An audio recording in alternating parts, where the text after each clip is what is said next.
अफसोसनाक वाक़या पेश आया है। आपका बताना है कि मर्दान में आज पाकिस्तान एयरफोर्स का तरबियती जहाज गिर गया है। दोनों पायलटों की मौत हो गई है। इसमें शहादतें भी हुई हैं। फिर बातें करते हैं बड़ी बड़ी, फ्रस्ट्रेशन, गुस्सा, दुख और शर्म है। हाँ, शर्म का मकाम भी है, यकीन करें। बिल्कुल, आप हम क्या कर सकते हैं, हम कुछ कर क्यों नहीं रहे। लाल चौक में रात को हम कल 11 साढ़े 11 बजे गए थे, क्या करने, चाट खाने।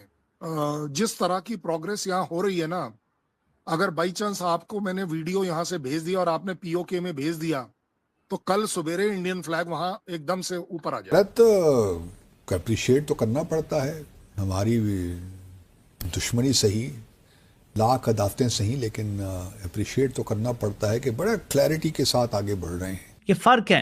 हालांकि हम नंबर 1 फौज भी हैं, हमारे पास नंबर 1 एटमी हथियार भी हैं, नंबर 1 मिसाइल भी हैं, नंबर 1 एजेंसियां भी हैं, फिर भी हम लेट गए। साथियों, आखिर अचानक से पाकिस्तान में हो क्या रहा है? एक के बाद एक जो है जेट्स गिरना, हवाई हमलों में इनका क्रैश हो जाते हैं। इनके जेट्स बेसिकली जैसे होते हैं, जानते ही हैं आप, बताने की ज़रूरत नहीं। किस तरह से जो इनके सो कॉल्ड जो फाइटर जेट्स होते हैं, ट्रेनिंग कर रहे होते हैं, अचानक से क्रैश कर देते हैं, कहीं रोडों में गिर जाते हैं। अब जो खबर आई है, जो इनका जो जेट है वो रोड पे जाकर के क्रैश हुआ, जिसके बाद तुरंत वहाँ पे आग लग गई।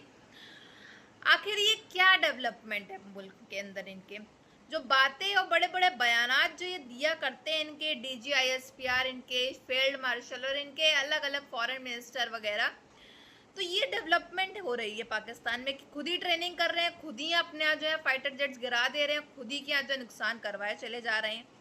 और बात की जो धमकियां जो है ये बड़ी बड़ी दिया करते हैं भारत को, हम भारत का ये उखाड़ देंगे, भारत का वो उखाड़ देंगे। जब खुद के फाइटर जेट्स तक तो इनसे चलाए नहीं जा रहे हैं, तो ये दूसरे के साथ जंग क्या ही कर पाएंगे। खैबर पख्तूनख्वा के मर्दान जिले में पाकिस्तानी सेना का एक ट्रेनिंग विमान अचानक से क्रैश हो गया है। कटलंग रोड के पास जाबर नहर इलाके में विमान जमीन पर गिरते ही आग का बड़ा गोला बन गया। पूरी ये जो घटना है ये CCTV कैमरे में रिकॉर्ड हो गई।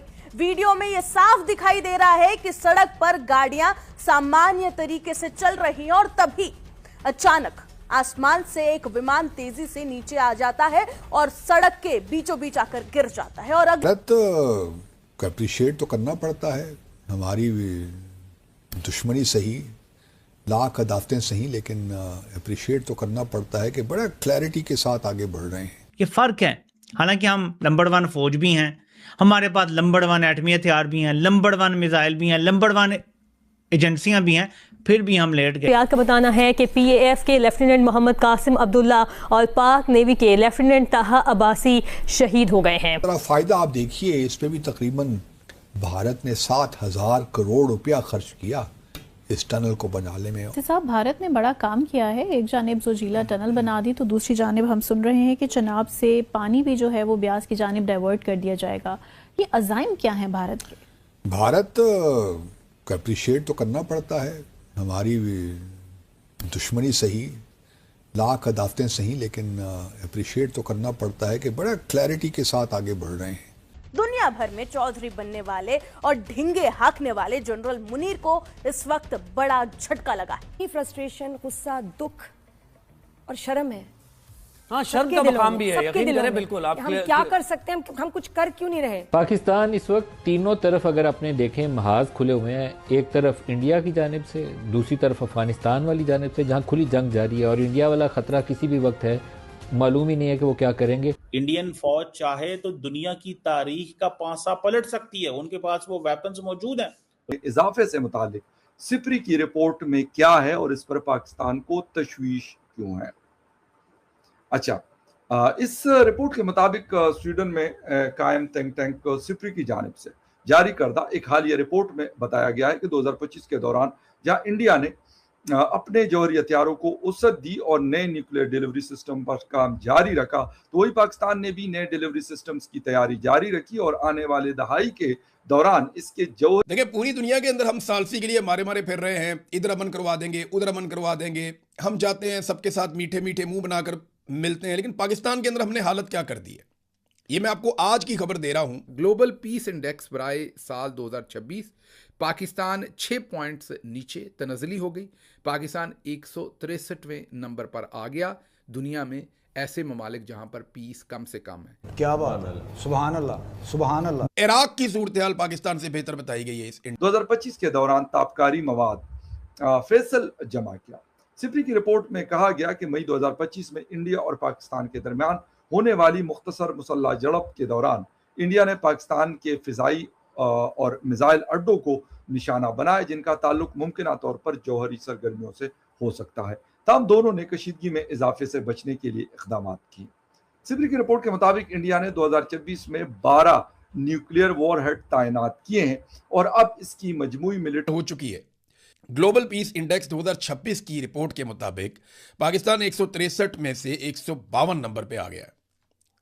14 ऐसे ममालिक हैं जिनके सामने रेड डॉट लगाया गया है कि ये खतरा है इन ममालिक में, यहां अमन अमान नहीं है। तो कौन आएगा तिजारत करने के लिए, कौन आएगा सरमायाकारी करने के लिए?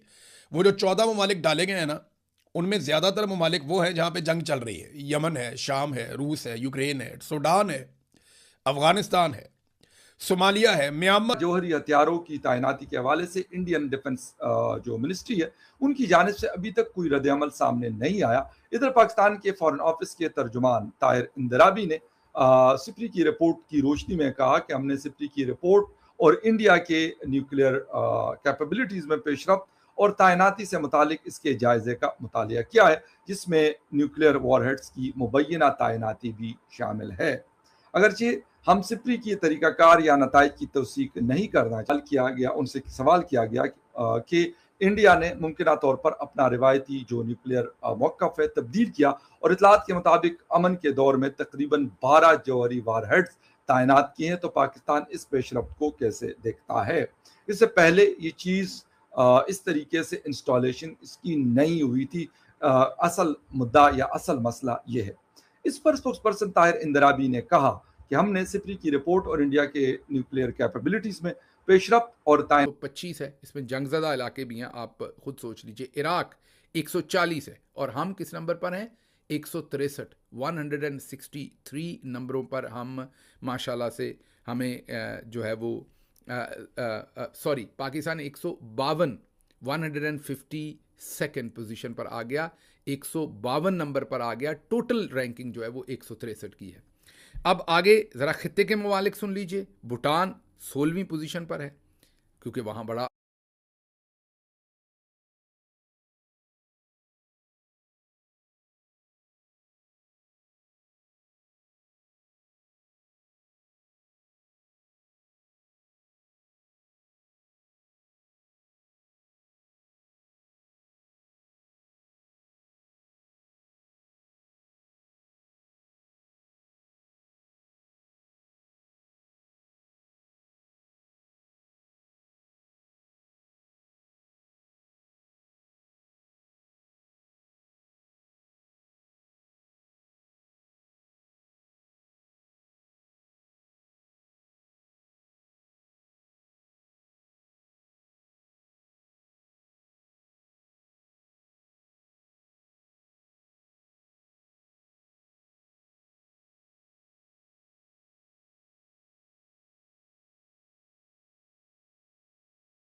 एक तरफ तो इनसे अपना मुल्क संभाला नहीं जा रहा है और दूसरी तरफ जा करके भारत को बड़ी बड़ी धमकियां और बातें करा कर रहे हैं ये। अब आप देख रहे हैं लगातार हफ्ते के अंदर दूसरी ऐसी खबर सामने आई है कि जिसके बाद से पता चला है कि इनके आए दिन जो फाइटर जेट्स है वो आए दिन क्रैश कर रहे हैं। खुद ही क्या, सरल सी बात है कि इनकी टेक्नोलॉजी इतनी अच्छी नहीं है, इतने अच्छे पार्ट्स जो हैं ये फाइटर जेट्स में यूज़ नहीं कर रहे हैं, जिसकी वजह से तो ये हादसे हो रहे हैं। और अब तो सरेआम खुले रोड पे जो है बेसिकली जहाँ लोग चल रहे हैं, लोग की गाड़ियाँ जा रही है, वहाँ जाकर इनका फाइटर जेट जो है वो क्रैश कर गया। आप ही समझ सकते हैं ये कितना ज़्यादा जो डर और खौफ का माहौल इस समय पाकिस्तान के अंदर बना हुआ होगा। और वहीं दूसरी तरफ पीओके के अंदर अलग चीज़ें चल रही हैं, बलूचिस्तान के अलग अलग चीज़ें चल रही हैं, खैबर पख्तूनख्वा के अंदर जो है ये वहाँ की रोड पे ये हुआ है। इससे आप समझ सकते हैं कितना खौफ में इस समय पाकिस्तान की आवाम और हुकूमत। वो तो कुछ नहीं कह रही है, अरे टेक्निकल इशू था जिस वजह से ट्रेन वो फाइटर जेट जो है वो एकदम गर्म हो गया, फिर वो क्रैश कर गया, एकदम से गिर गया। और इतना ही नहीं बताया जा रहा है, इसमें काफ़ी लोगों की जानें भी गई है। पायलट 2 मरे हैं, साथ ही साथ काफ़ी और जो आसपास के लोग जो हैं फाइटर जेट जहाँ गिरा है उन लोगों को काफ़ी नुकसान हुआ है और साथ ही साथ काफ़ी लोग उसमें घायल हुए हैं, मारे भी जा चुके हैं। तो ये हुकूमत है वहाँ की, ये टेक्नोलॉजी, ये डेवलपमेंट हो रही है। जो बड़े बड़ी धमकियाँ देते हैं भारत को, हम ये उखाड़ देंगे, वो उखाड़ देंगे, ऐसे उखाड़ देंगे जब खुद के फाइटर जेट्स तो इनसे संभलने नहीं जा रहे हैं। और रही बात पाकिस्तान की आवाम की, वो तो अब कह रही है अल्लाह ही मालिक हर चीज़ का, क्योंकि अब हमसे तो कुछ हो नहीं रहा, हुकूमत को हम कुछ कह नहीं सकते। हुकूमत को जो करना होता है अपनी मनमानी वो शुरू से करती आ रही है और आगे भी करती जाएगी। हम जो गरीब हैं वो पिस रहे हैं। मेन पाकिस्तान की जो आवाम है उसका यही कहना है, वो अलग चीख रही है, चिल्ला रही है, बिलबिला रही है, हाथ पे हाथ धर के बस रो रही है कि आखिर अब हम कर क्या सकते हैं, ऐसा हो रहा है हमारे साथ। तो